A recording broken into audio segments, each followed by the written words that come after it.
nous avons choisi de nous éloigner des touristes et de prendre un peu de hauteur.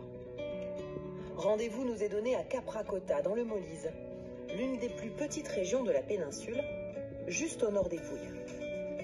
C'est aussi l'une des moins peuplées, sauf peut-être pendant ce week-end de juillet, dans ce village perché à 1400 mètres d'altitude. Les 700 habitants s'affairent pour préparer la fête annuelle. Un repas partagé sur une table de 200 mètres de long et qui réunit toutes les générations. Il y aura 70-80 tables, donc on a encore pas mal de boulot. À la mise en place et à la logistique, les trentenaires du village. On a tout organisé en fonction des adresses des maisons. Il y aura vraiment beaucoup de monde. Dans la rue, comme dans les commerces, c'est l'effusion des grands jours, notamment chez le fromager, dont les produits ultra frais seront largement mis à contribution ce soir. Aujourd'hui, c'est une journée extraordinaire. On bosse beaucoup. Car dans toutes les maisons, on cuisine depuis plusieurs jours déjà. Je peux entrer? Et ça, c'est l'affaire des grands-mères, qui nous ont accueillis pour les derniers préparatifs. À la table d'Eugenia ce soir, il y aura bien sûr des pâtes faites maison, préparées avec l'aide de son amie Amalia. Vous allez voir, elle fait une pâte parfaitement ronde avec le rouleau à pâtisserie. Moi, je sais la faire, mais pas aussi bien. C'est vrai que son coup de main est impressionnant. En quelques secondes à peine, sa pâte est impeccable. Et je ne peux pas en dire autant. Bon, il y a encore un peu de travail, hein, mais pas encore. Moi, j'ai fait les gnocchis, les tagliatelles, les pâtes au ragoût, et tout ça depuis que j'ai 9 ans. Dans cette recette, pas d'œufs, car les pâtes doivent rester légères. Elles seront servies dans cette soupe de lentilles à la tomate, déjà sur le feu. Une cuisine simple, comme on mangeait autrefois dans les montagnes. On est combien, 20? Oui, une vingtaine. Chez Emilia et Antonia, on a opté pour un classique de la cuisine italienne. Des lasagnes au ragoût. Pour les Français, à la bolognaise. Il y a 1 kilo de mozzarella. Non, plus d'1 kilo. Et en plus, 300 grammes de parmesan râpé. D'ailleurs, plus tu en mets, et mieux tu te sens.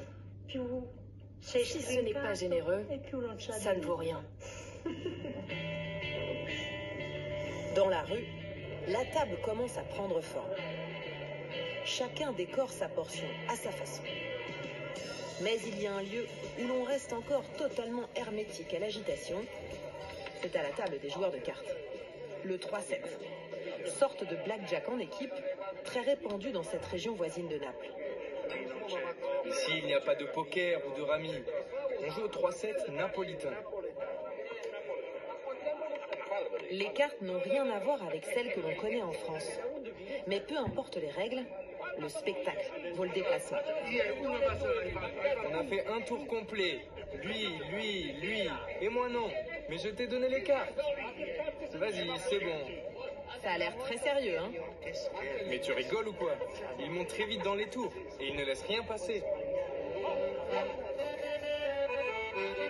Une fois le soleil couché, il est temps de manger. Tout le long de la table, les plats sortent des cuisines pour être dégustés.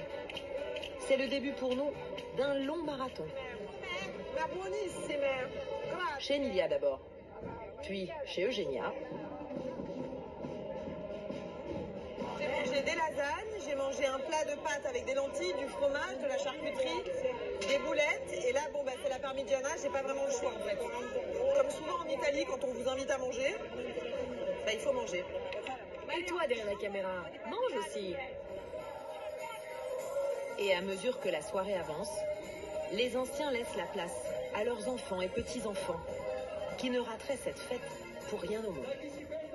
Il y a les enfants, les anciens, les jeunes. Et ensemble, on partage le même espace, la même soirée et la même nourriture. Moi, j'aime les bizarreries de la jeunesse. Tu vois?